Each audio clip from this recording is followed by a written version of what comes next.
Esse pode ser um dos vídeos mais importantes que eu já fiz. O que está acontecendo agora é a prova definitiva do que muita gente se recusa a enxergar. O Brasil não está sendo governado, está sendo saqueado e os responsáveis têm nome e endereço. E eu vou citar todos eles. Mas antes de falar do Banco Master, dos ministros do STF, do filho do presidente, do irmão do presidente, eu preciso que você entenda como chegamos até aqui. Porque esse escândalo não nasceu do nada. Ele é produto de um processo. E entender o processo é a única forma de não ser enganado de novo. A Lava Jato expôs o maior esquema de corrupção da história do nosso país. Deltan Dallagnol, um dos líderes da operação, veio no meu podcast falar sobre isso. Hoje é deputado federal, depois de ter sido destruído pelo sistema. Sérgio Moro, o juiz, virou réu. A Lava Jato foi dizimada. Por quê? Porque Bolsonaro entrou. E Bolsonaro se tornou a maior ameaça que esse sistema já viu. Não porque era santo e eu não defendo político. Eu só tô trazendo fatos, mas porque ameaçava o sistema. E quando você ameaça o esquema, todos que têm rabo preso entram em pânico. Criaram uma união jamais vista nesse país.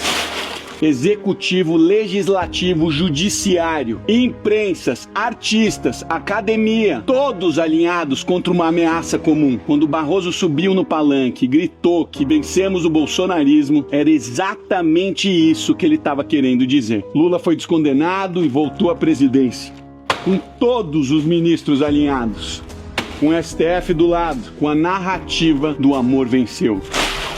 E 3 anos depois, a história se repete. Só que piorada. Agora deixa eu te contar o que está acontecendo. Daniel Vorcaro, dono do Banco Master, foi preso pela 2ª vez em 4 meses. Na primeira estava no aeroporto de Guarulhos, com jatinho particular em direção aos Emirados Árabes. Dessa vez, a Polícia Federal chegou antes do amanhecer na porta da casa dele. Quando abriram o celular, encontraram um grupo de WhatsApp chamado A Turma, uma milícia privada. Gente paga para monitorar jornalistas, ex-funcionários, desafetos. O chefe dessa operação, chamado de Sicário, recebia R$1 milhão por mês. 1 milhão por mês! Sobre o jornalista Lauro Jardim, do Globo, o Vorcaro mandou a seguinte mensagem: quero mandar dar um pau nele, quebrar todos os dentes num assalto. Sobre a empregada que teria ameaçado, tem que moer essa vagabunda. Esse é o homem que jantava com ministros, que entrava no Planalto do Palácio e que tinha o número de todo mundo no celular. E no mesmo dia da prisão, o Sicário foi preso. À tarde estava desacordado na Superintendência da Polícia Federal. Segundo informações, tentou suicídio. Agora deixa eu te fazer uma pergunta honesta. Quem se suicida dentro da Superintendência da Polícia Federal, onde tudo é filmado e monitorado, tendo tanto a contar? Alguém que conhece nomes, alguém que se abrisse a boca, levaria muita gente junto. Agora vem o que a mídia mainstream não tá colocando junto do jeito que precisa colocar. No celular de Vorcaro, a Polícia Federal encontrou 47 contatos ligados ao STF. O presidente do Banco Central, os presidentes da Câmara e do Senado, ministros do governo, senadores, deputados. E as mensagens mostram muito mais do que contatos. Mostram encontros, favores, combinações. Dias Toffoli e Vorcaro se encontraram ao menos 10 vezes, segundo o relatório da PF.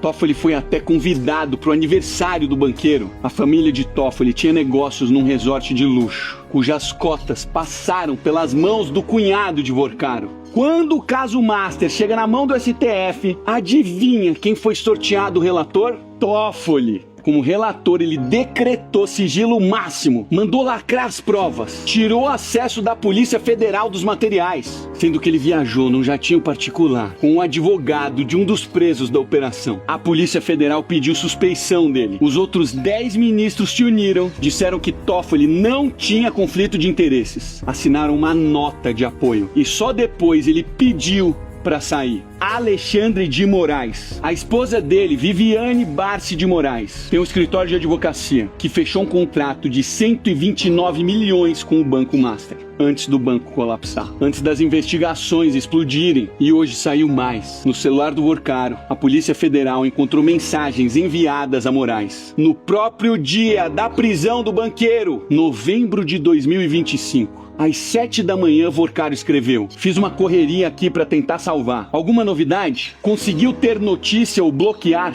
Moraes responde na hora, mas as 3 respostas eram de visualização única. O tipo de mensagem que se apaga depois de lida. Não existe rastro. Flávio Dino, o mesmo que subiu no trio elétrico no carnaval fazendo L. O primeiro ministro comunista do STF, comemorado publicamente pelo presidente quando o ministro entra na corte. Esse mesmo ministro suspendeu a quebra de sigilo da amiga do Lulinha na CPMI do INSS, no mesmo dia em que foi aprovada. E aí ele diz com cara séria que ministro não tem lado político. Irmão do Lula, Frei Chico, vice-presidente do Sindinap, um dos sindicatos que mais desviou dinheiro do INSS. O esquema roubou mais de 6 bilhões de aposentados e pensionistas. 64% desse valor foi durante esse governo. O filho do Lula, Lulinha, aparece nas investigações do INSS com viagens pagas pelo operador do esquema, com 25 milhões de reais em movimentações suspeitas e uma mesada de 300 mil reais por mês, vindo de quem roubava aposentado. E não é a primeira vez,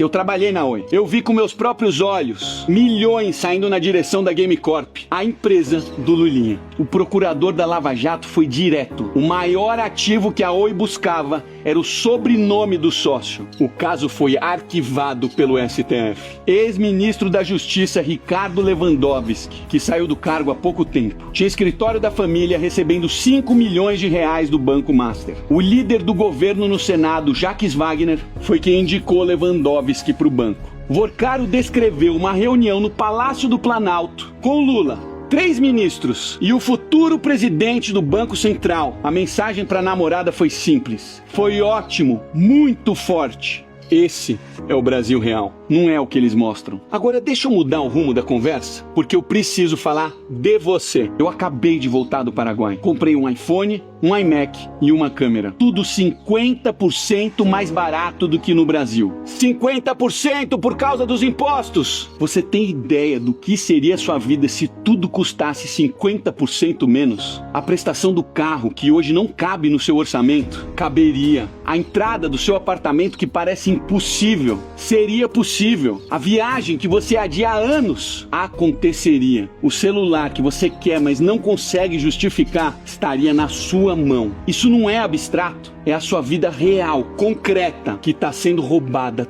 todo mês. E eles têm uma explicação pronta para isso. Chama-se justiça social. A esquerda abraça as minorias, aponta um inimigo, coloca todo mundo como vítima e vende esse sonho para justificar cada novo imposto. No governo Lula, um imposto a cada 37 dias. E esse dinheiro não volta para você. Ele vai para a máquina, vai para quem tá dentro, vai pro esquema. Enquanto isso, as empresas brasileiras sufocam. O Brasil tem uma das maiores taxas de mortalidade de empresas do mundo. Cada empresa que fecha é um emprego que some. É uma família que perde renda. É mais gente dependendo do Estado. Dependência é controle. A lógica é bem simples.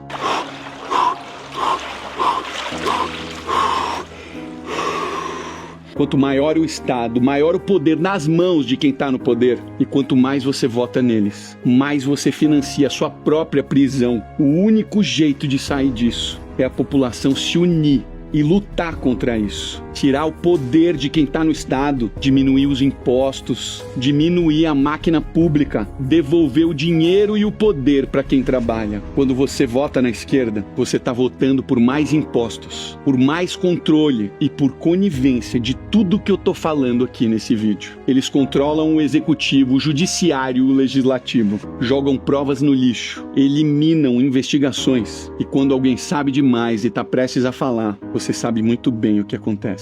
A cabeça de muita gente ainda tá fechada para isso. Compartilhe esse vídeo. Você pode ser o motivo por alguém acordar. É quando o povo se une que a gente muda um país.